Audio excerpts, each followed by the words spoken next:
Hoje nós vamos falar sobre fé e filiação. Nós vamos para o 4º capítulo do livro de Gálatas. Nós não vamos ler o capítulo inteiro. Nós vamos ler os 11 primeiros versículos. Mas eu quero desafiá-los durante a semana a ler o livro de Gálatas inteiro. É um livro curto. Você não vai gastar muito tempo para que você possa acompanhar esta série. Mas antes de ler propriamente esse texto, os versículos de 1 a 11, eu quero recordar alguns aspectos que vão nos situar a respeito desse tema que nós vamos ter hoje, fé e filiação. Eu quero lembrar que Paulo estava enfrentando um problema naquela época, na igreja ali da Galácia, os chamados judaizantes.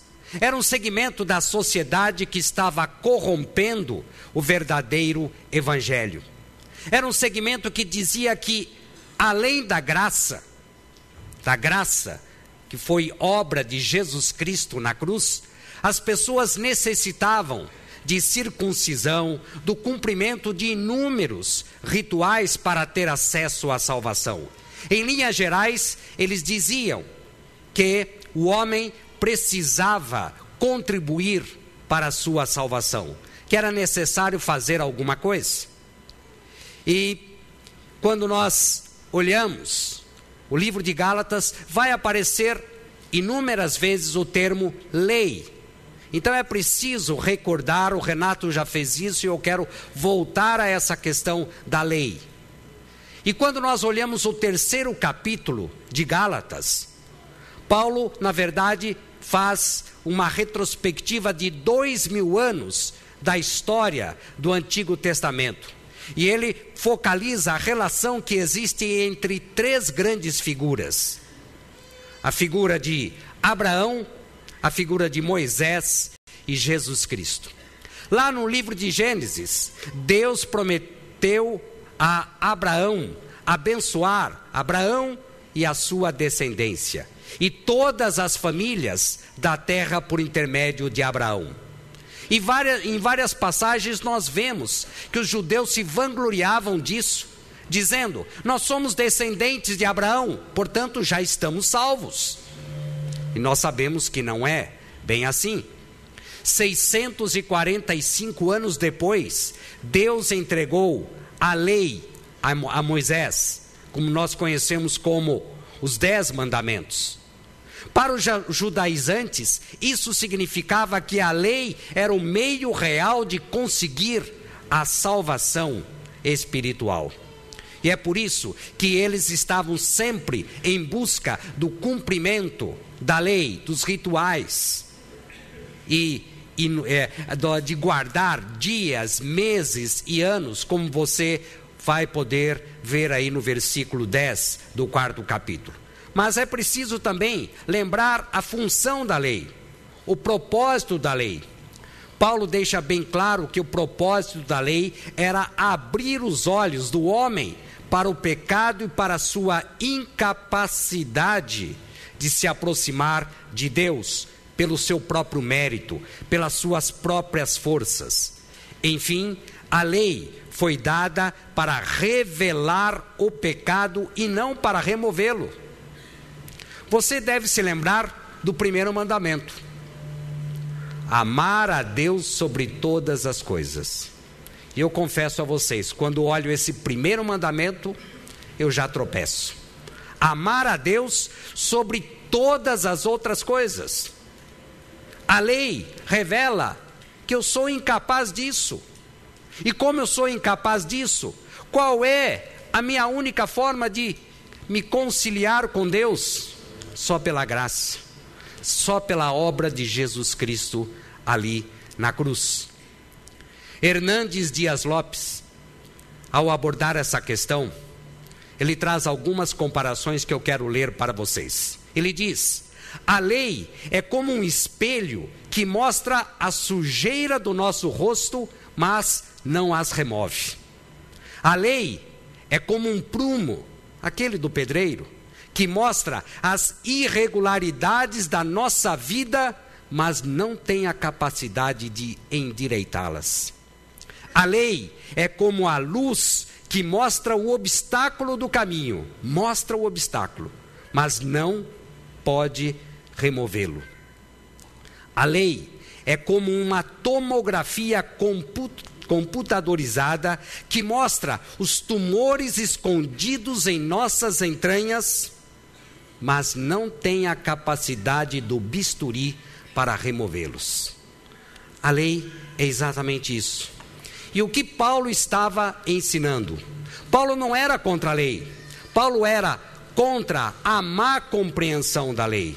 Paulo estava dizendo e reafirmando aos Gálatas que a salvação só pode vir pela graça, somente pela graça nós podemos nos reconciliar com Deus.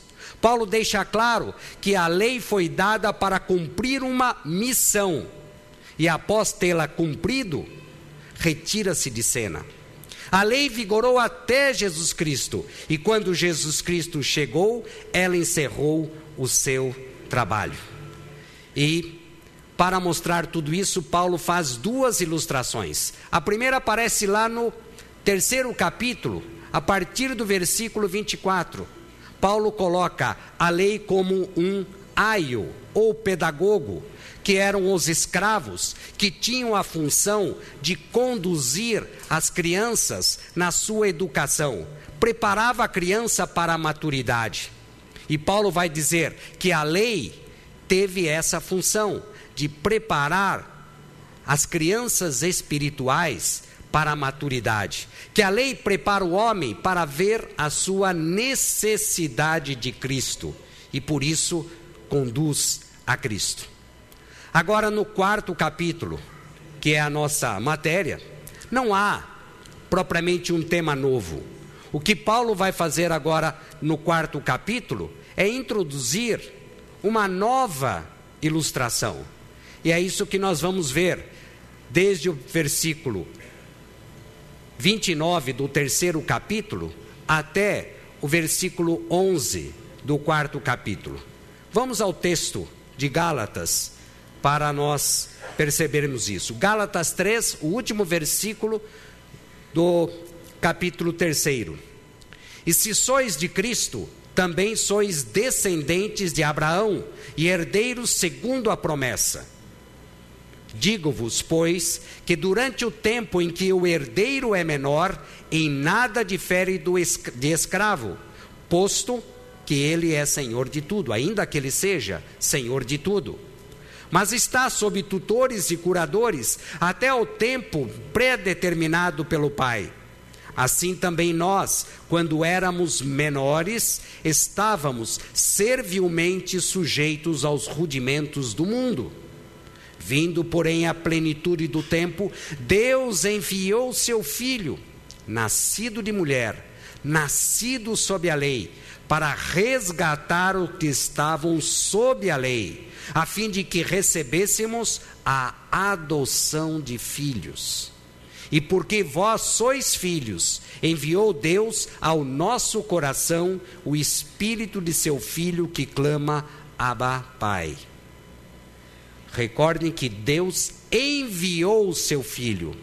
Não fomos nós que fomos buscá-lo. Deus enviou o seu Filho. Deus enviou o Espírito Santo para nós.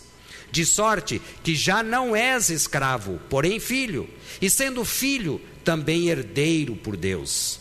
Outrora, porém, não conhecendo a Deus, servíeis a deuses que por natureza não o são. Mas agora que conheceis a Deus, ou antes, sendo conhecidos por Deus, como estáis voltando outra vez aos rudimentos fracos e pobres, aos quais de novo quereis ainda?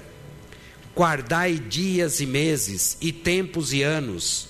Receio de vós tenha eu trabalhado em vão para convosco. Nós vamos orar mais uma vez. Deus, aqui está a tua palavra que é santa, a tua palavra que é poderosa. A tua palavra que nos traz ensino, que nos traz exortação e, mais do que tudo, que nos traz transformação de vida. E é por isso, Deus, que eu quero te agradecer pela tua palavra nesta noite e que ela traga para nós, Deus, essa transformação de vida de que cada um de nós precisa. E desde já eu agradeço no nome do Senhor Jesus Cristo. Amém. A partir desse texto, eu tenho essa frase que é extremamente importante. Quando eu contei aquela história do professor que disse: eu também sou filho de Deus, por isso eu quero o exemplar do novo dicionário. Porque veio à minha cabeça, será que ele era filho de Deus mesmo? Qual é a única forma de nos tornarmos filhos de Deus? Aí está. A justificação pela fé em Cristo Jesus nos torna filhos de Deus. É a única forma de sermos, de fato, filhos de Deus. Mas lembre-se de que o apóstolo Paulo estava falando para os Gálatas que já haviam se convertido, mas eles não estavam vivendo como filhos de Deus. E esse é um problema, que é um risco que nós corremos. Já sermos filhos de Deus e não vivermos, de fato, como filhos de Deus. E é por isso que eu posso dizer a vocês, somente pela fé em Cristo podemos viver como filhos de Deus. Só Jesus Cristo, por meio do Santo Espírito, na vida de cada um de nós, nós podemos, de fato, viver uma vida como filhos de Deus. Eu disse a vocês que lá no 3º capítulo, Paulo comparou a lei como um pedagogo, como um aio. Agora, uma nova ilustração, como um menor que está sob a tutela de um tutor e de um curador, que está subjugado, está sob autoridade. Então ele se refere aí à menoridade. A comparação se refere àqueles filhos menores que aguardam sob a tutela tomar posse da herança, a ter o status de herdeiro.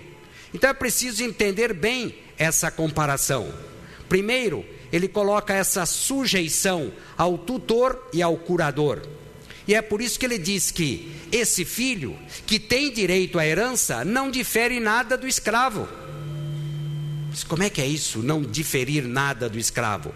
Porque nenhum dos dois, nem o filho menor e nem o escravo, tem autonomia, porque eles vivem sob autoridade, eles vivem subjugados, eles vivem subordinados. Enquanto não atingisse a maioridade, o herdeiro não tomava posse da herança, porque ele estava sob a autoridade de um tutor e de um curador. Sob a lei, os homens são como um herdeiro durante a infância. Tudo será dele, mas enquanto menor, ele tem que esperar a decisão do pai. Antes da vinda de Jesus Cristo, o homem era como essas crianças, na sua infantilidade, na sua imaturidade. E quando Paulo está dizendo isso, nós podemos olhar para 3 fortes culturas daquela época. Como era entre os romanos? Entre os romanos, o jovem tinha duas épocas bem marcantes. Até os 14 anos, ele vivia sob a autoridade de um tutor. Aos 14, ele se livrava dessa autoridade do tutor e ficava sob a autoridade de um curador até os 25 anos de idade. Então, podemos até dizer que a maioridade viria aos 25 anos de idade. Na cultura grega, era diferente. Aos 18 anos de idade, o jovem passava a ter responsabilidades como cidadão. Na cultura judaica, nós sabemos que no primeiro sábado, após o jovem completar 12 anos, ele recebia o bar mitzvah. o pai agradecia a Deus pelo tempo que aquele filho estava sob a responsabilidade dele. E a partir de então, aquele filho tinha responsabilidades em relação a Deus. Eu não sei em que cultura Paulo estava se baseando, porque ele estava falando também aos Gálatas. Mas o que ele está dizendo aqui no texto é o seguinte: que enquanto o pai não determinasse, ele não entrava de posse da herança. Ora, ele está fazendo a comparação da lei com esses menores, infantis, imaturos. E o pai, é lógico que é Deus. Até que Deus determinou o momento dessa maioridade. E quando Deus determinou essa maioridade, o texto é claro dizer a plenitude do tempo. O que é essa plenitude do tempo quando Deus enviou o seu filho? A plenitude do tempo é exatamente o momento em que chegou a hora de Deus cumprir aquilo que planejara e prometera. Foi o momento oportuno. E esse momento oportuno foi oportuno em termos religiosos. As pessoas já estavam desencantadas com os deuses mitológicos que brigavam entre eles, não tinham diferenças entre os homens. Basta você ler um pouco sobre a mitologia. Eles eram ciumentos, briguentos, vingativos. As pessoas já estavam desencantadas. Em termos políticos, foi o momento oportuno. O mundo vivia sob o domínio de Roma. Vigorava a pax romana, a paz romana. As estradas que Roma abriu naquela época ligavam o mundo. E havia paz, porque o eficiente exército romano garantia essa paz. E houve também, e o momento foi oportuno também em termos culturais. A língua grega, o mundo estava helenizado. Basta você se lembrar de Alexandre o Grande. O mundo estava helenizado. As pessoas conheciam grego, falavam grego, os judeus também. E com isso, por causa da língua grega, foi fácil expandir o evangelho. Foi o momento oportuno de Deus. Foi o tempo certo, determinado por Deus para a vinda do Messias, para resgatar a humanidade das trevas. Isto quer dizer, para dar à humanidade a maioridade, para tomar posse da herança. Essa comparação que aparece de forma marcante e significativa aí no 4º capítulo. E eu quero ressaltar a vocês 3 consequências, 3 benefícios, 3 decorrências da filiação em Cristo Jesus. A primeira delas, libertação, que está aí na primeira parte do versículo 5. A segunda, adoção, na segunda parte do 5º versículo. E a terceira, herança, aí no versículo 7. Vamos começar com a primeira, a libertação. Onde que nós encontramos essa libertação? Logo no 3º versículo, você já pode encontrar isso. Foram libertos dos rudimentos do mundo. A fé em Jesus Cristo liberta da condição de escravos, da infantilidade, da menoridade, de tutores, de curadores, de qualquer tipo de jugo. Isto quer dizer, a fé em Jesus Cristo liberta de tudo aquilo que tira o foco de Deus. É disso que a fé em Jesus Cristo acaba libertando. Mais ainda, aparece também aí no versículo 5, que na plenitude do tempo, Deus enviou o seu Filho, Jesus Cristo, para nos resgatar. E resgatar significa libertar mediante um preço. E Jesus Cristo pagou o preço, sem ter culpa, sem ter pecado algum. Ele levou naquela cruz toda a culpa de toda a humanidade, de toda a humanidade. Talvez alguns mais antigos como eu, Osmar vai se lembrar, né? e muitos de vocês vão, um filme chamado O Resgate do Soldado Ryan. O que conta aquele filme? Uma equipe do exército norte-americano vai em busca de um soldado. Eles enfrentam todos os tipos de perigo por causa de um soldado. E conseguem. Já contei o filme para vocês. Conseguem. Mas eu quero dizer a vocês o seguinte: Jesus Cristo, um homem, 100% homem, mas também Deus, 100% Deus. Foi Deus quem enviou. Um só.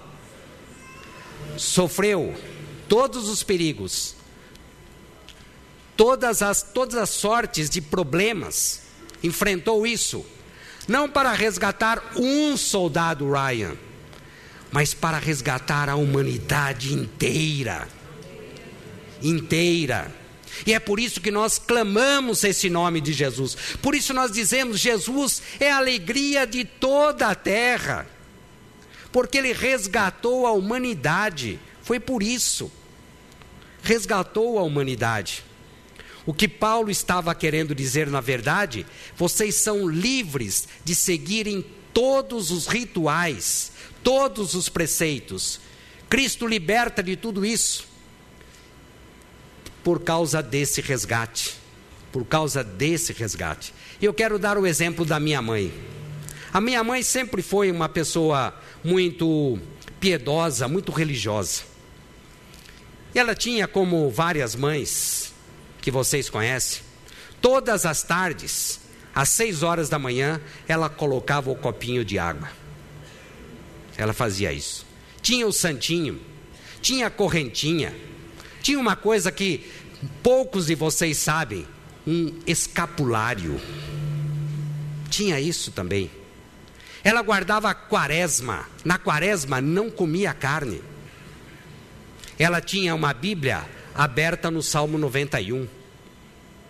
Agora, felizmente, ela, antes de morrer, ela compreendeu que nada disso, absolutamente nada disso, a levava à salvação. Não era a correntinha, não era o copo de água às 6 horas, não era o jejum de carne na quaresma. Isso é bom, desde que você faça um jejum de carne na quaresma, para que você use um tempo em que o estômago fica mais leve, para você meditar e orar. É uma outra função. Mas nada disso. A Bíblia aberta não é para ficar aberta, é para ser estudada, é para ser apreendida, porque ela exorta, porque ela ensina. E é isso que nós temos que compreender. E eu quero perguntar para você: como é que você quer viver? Livre ou escravo? Você quer continuar preso a rituais, como lá no versículo 10? Vocês guardam dias, vocês guardam meses, vocês guardam anos, vocês guardam tempos. E quem é mais ou menos da minha idade sabe disso. Guardar dia santo, havia essa expressão. Mas isso não leva à salvação. É respeito. Mas o que leva à salvação é a fé em Jesus Cristo. Porque cristianismo é sinônimo de libertação.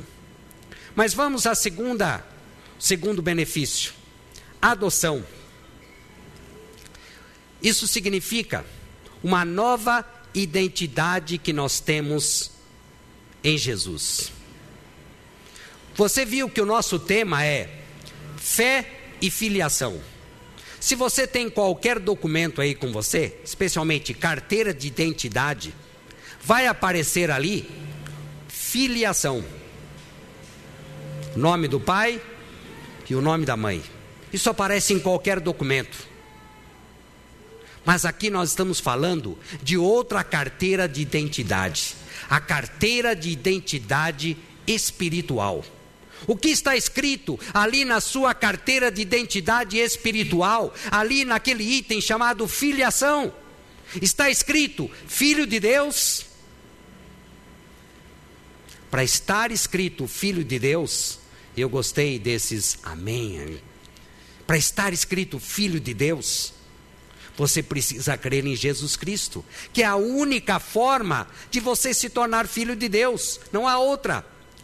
Veja o texto de João 1,12.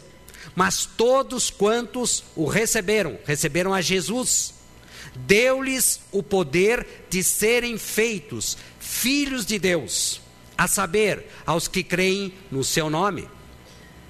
Lá no livro de Efésios, aparece que antes de crermos em Jesus Cristo, nós éramos filhos da ira.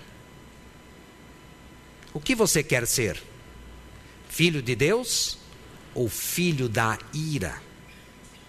Essa é a opção que nós temos hoje. Deus livra o escravo para adotá-lo como filho legítimo. Filho legítimo. Tira-lhes todas as correntes, mas não manda embora, como foi lá na libertação de escravos no Brasil, no finalzinho do século XIX. Mas não manda embora, acolhe na família. Você se torna família de Deus. Família de Deus. Como filho, você desfruta hoje da liberdade, e amanhã, como filho legítimo, você desfrutará da herança. A adoção proporciona todos os privilégios da filiação. Todos os privilégios da filiação. E mais do que isso, a adoção acaba também nos proporcionando intimidade com Deus.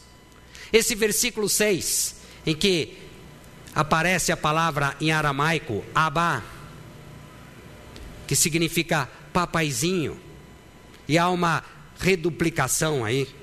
Ele diz, Abba, pai, é o papaizinho, papai. Intimidade. E é isso que dá força e coragem para prosseguirmos em situações adversas. Intimidade com Deus. Não faz muito tempo, tivemos aqui a visita do Papa ao Brasil. E ali eu vi uma cena, me deixou muito triste. Vocês conhecem um jogador de basquete chamado Oscar Schmidt. Ele está passando por sérios problemas de saúde, ele está doente. E ele teve uma audiência com o Papa.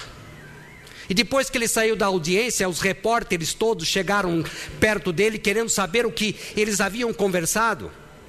E ele disse, olha, eu não vou falar nada para vocês, isso eu não posso contar. Mas eu só sei de uma coisa. O homem lá, o Papa, ele tem conexão direta com o divino.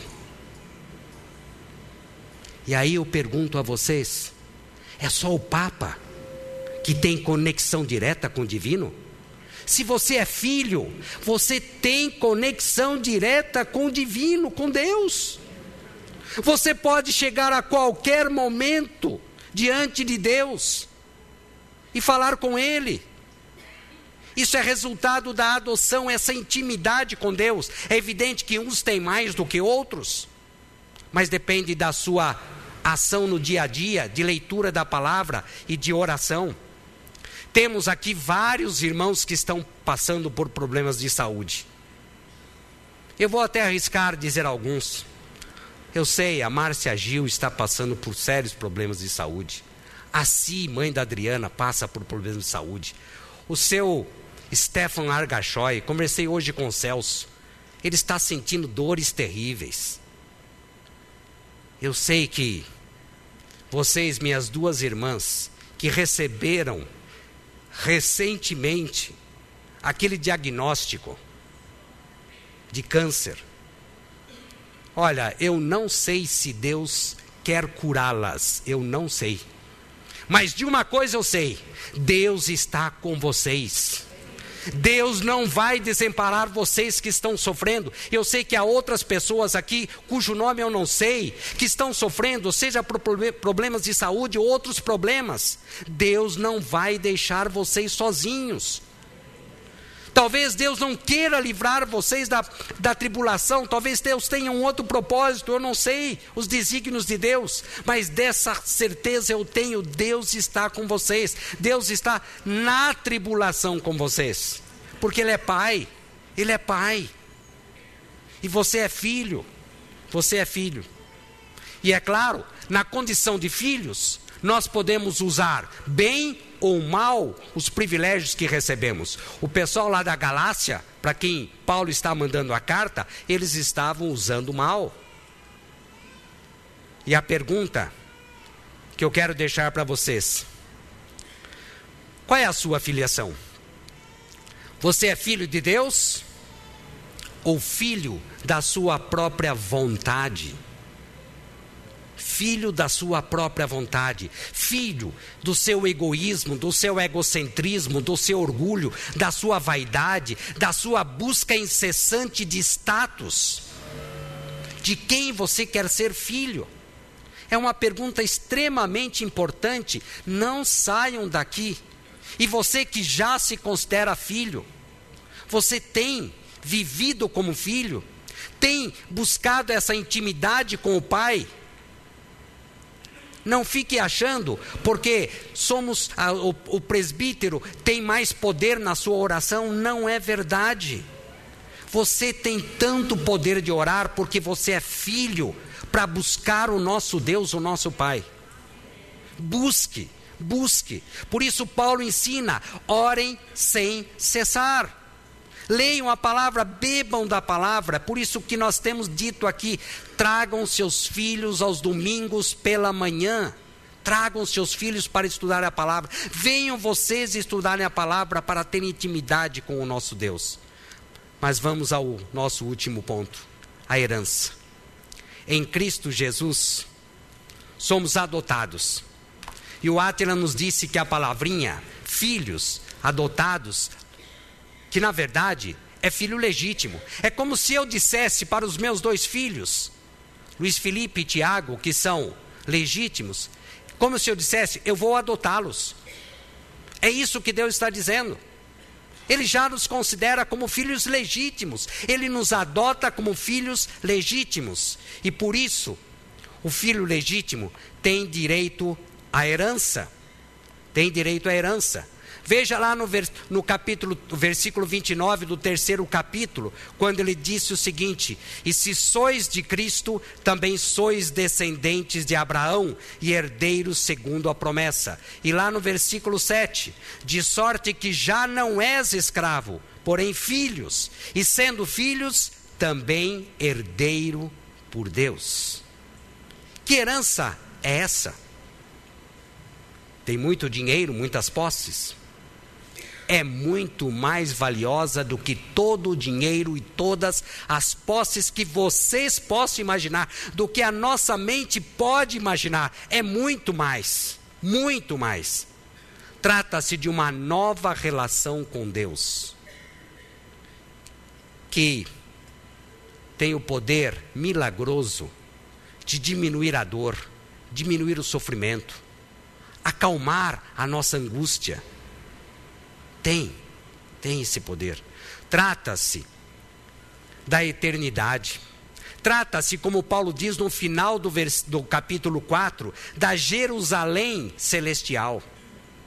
Trata-se da glorificação, que está lá em Romanos 8,17. Ora, se somos filhos, somos também herdeiros, herdeiros de Deus e co-herdeiros com Cristo. Se com eles sofremos, também com eles seremos glorificados. Essa é a herança.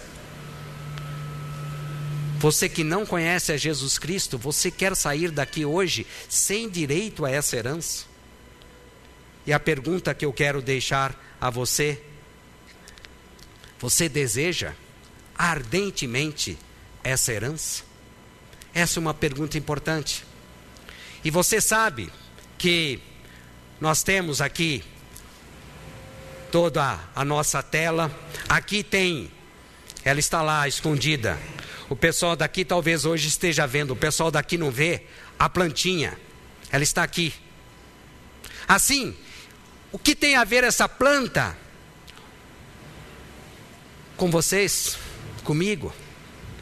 Basta você olhar para as raízes. O que fazem as raízes? Elas vão em busca dos nutrientes. Eu quero terminar dizendo a vocês o seguinte: assim como a raiz da planta busca os nutrientes, da mesma forma, nós, como filhos de Deus, vamos buscar os nutrientes no nosso Salvador. Ele é o nosso Pai. Só Ele, ninguém mais. Nem um preceito, nem a circuncisão, nem o guardar isto, o guardar aquilo, nem o incensário, nem o amuleto, nada, mas absolutamente nada tem os nutrientes da vida eterna. Só Jesus Cristo, o nosso Salvador. Vamos abaixar a nossa cabeça. Deus, quero te agradecer e te louvar pela tua palavra. E quero, Deus, dizer ao teu povo que está aqui nesta noite, dizer ao visitante, dizer a você que nos assiste à distância, na sua carteira de identidade espiritual, como consta a sua filiação? Você deixa de ser filho deste e daquela. O que vai constar ali, com a crença em Jesus Cristo, é filho de Deus, com direito à herança da vida eterna. Você não quer mais ser filho da sua própria vontade e ficar limitado, subordinado e subjugado a rituais e preceitos religiosos que só escravizam? Você quer a libertação?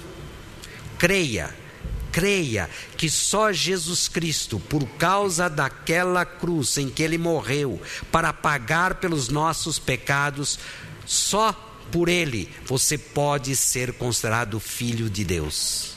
Se você crê assim, ore no seu coração: eu quero ser filho de Deus por meio de Jesus Cristo, que morreu por mim. Ah, mas você que já aceitou a Cristo como Salvador, mas tem vivido uma vida limitada, seja por rituais, seja por preceitos, seja pela sua própria vontade. Ah, saiba que como filho de Deus você tem liberdade, você tem intimidade com o Pai Supremo, você não depende de nada e ninguém para... Liberte-se de tudo aquilo que o limita e o subjuga. Viva uma vida plena de filho de Deus, que sabe que a sua herança já está garantida. Apesar das circunstâncias, como nós cantamos aqui, apesar das circunstâncias, eu te louvo, Senhor, porque sou filho de Deus com direito à herança à vida eterna. Diga isso no seu coração e viva essa vida plena de Deus. Nada fará você perder o status de filho de Deus, herdeiros em Cristo Jesus. E é no nome dele, Ele, que é a alegria de toda a terra, Jesus Cristo, o nosso Salvador, por quem oramos e pedimos por todos nós que aqui estamos e por todos aqueles que nos ouvem. E nós pedimos isso por amor, pela misericórdia e pela merecida, como cantamos aqui nesta noite. Em nome de Jesus. Amém. Amém.